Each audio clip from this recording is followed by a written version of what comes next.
Good morning, YouTube. So in this video we're going to be discussing how we talk to the spirit world. And what we're all used to seeing is people demonstrating, whether that be in circle or the public circuit or wherever you're watching mediumship.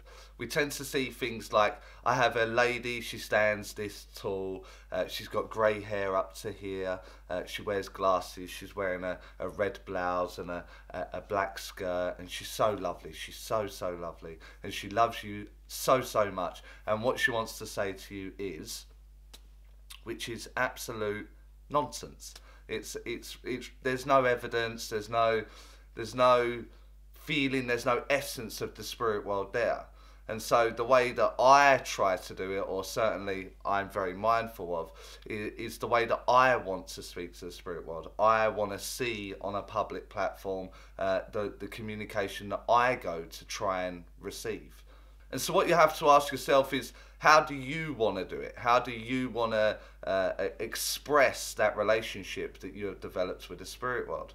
And I see it so many times in classes and on the residentials and even on the public circuit, where it just seems to be like a shopping list. Everything's just like quite generic. Now, you wouldn't discuss me in a black hoodie and a pink shirt. You would go for the main features. You know, he's got like a funny left eye, and he's got bright red hair.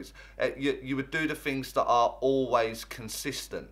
Now, if I always wore a black hoodie and a pink shirt, then that can fall into the evidence part of it, because that's all I've ever been known in.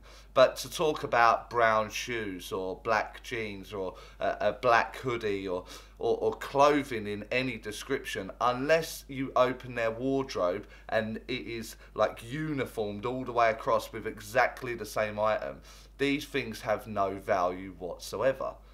It's always going to be about their personality, their traits, their distinct features. You know, like if I had a big tattoo on my neck, or like I said, I've got like a funny left eye. The people that know me and communicate with me and have loved me in my earthly life would know these things about my person. They don't, however, recognise a pink shirt or a black hoodie, unless it's something like my beanie hat. I'm always wearing a beanie hat unless I'm doing these videos or I'm on a public stage demonstrating mediumship. So what we have to do is we have to get the idea of what do we want to do. We want to unfold the story of the communicator, but how best do we do that? And a lot of students that I work with are always amazed with the answers that I give to this question. I don't know, Charlie, I don't know what to ask them. What do I ask them? How do I go about that? And so you have to try and imagine that the front door's gone, and you go and you open the front door. How awkward would that moment be if you both just stood there staring? No one says anything. No one does anything. You'll just be stood there like, what do you want? What is it you've come? Why have you knocked on my door? What is it you're here for? I have no idea why you're stood on my doorstep saying nothing. And that's literally what I see students doing, running off to the spirit world. It's like they found the spirit world, they've got the door, they bang on the door opens, and then they just stand there. And then I will say, what are you doing? What is it that you've just asked them? They go, I haven't asked them anything. I don't know what to ask them. I'm waiting. I'm waiting for them to show me something. I'm waiting for them to tell me. And you gotta try and visualize that in some way, how that looks from the other side of life. You banged on the door, now you're just waiting there. And so in the end they go, talk about this, so maybe talk about this, and they're waiting for you to do something. And so the easiest way to get this conversation going is the same way as if I bumped into you in the street, or you were knocking on my door, or I was knocking on your door. I see them, I greet them, you know, hi, my name's Charlie, you know, what's your story? Who are you? Who are you to the person in front of me? What's your story? How did you pass? And we can get this up and running. Now, it's very easy to go through the cert way of doing things. You know, the communicator the evidence, the reason for coming, tying it up. This come up in a recent live feed that I was doing. And that's wonderful when you're starting out. That's wonderful to get you into the role of trying to get some sort of communication going, trying to get some flow to this communication. And so it does work, you know, like, how old are you? What's your relationship? I can see your description. Have you got any hobbies? You know, and we can get the ball rolling. This is a great way to start out communication. But what we're not seeing is the progression from that way of working with format, working with a checklist or a shopping list. And so we need to get the idea in our mind of how you're having a conversation. What is it you're doing in your everyday to get information from people in the real world? How are you doing that? Then transfer it into your mediumship. Now, for me, the best way to do that is to ask them what their story is. You know, what is it I need to talk about? But this relationship has been built up over many years, where I've learned to have trust and faith in that moment. If they show me a golf ball, then I will say a golf ball. If they show me a swimming pool, if they show me a scene driving through the mountains, or whatever it is, I will say it. And that's where the biggest stumbling block for this style of communication comes into play. I love the spirit world, I trust the spirit world, I will do anything for the spirit world. And then they go, right, okay, then talk about driving through the mountains. You go, I ain't saying that. Why do you want me to say that? I'm not going to do that. What if I'm wrong? What if I'm wrong? What if I don't get it right? Then there is no faith and there is no trust in the relationship that you're building. It's that leap that we need to take. So as the gentleman steps forward, I'm immediately aware of him, and I can feel that he's dad.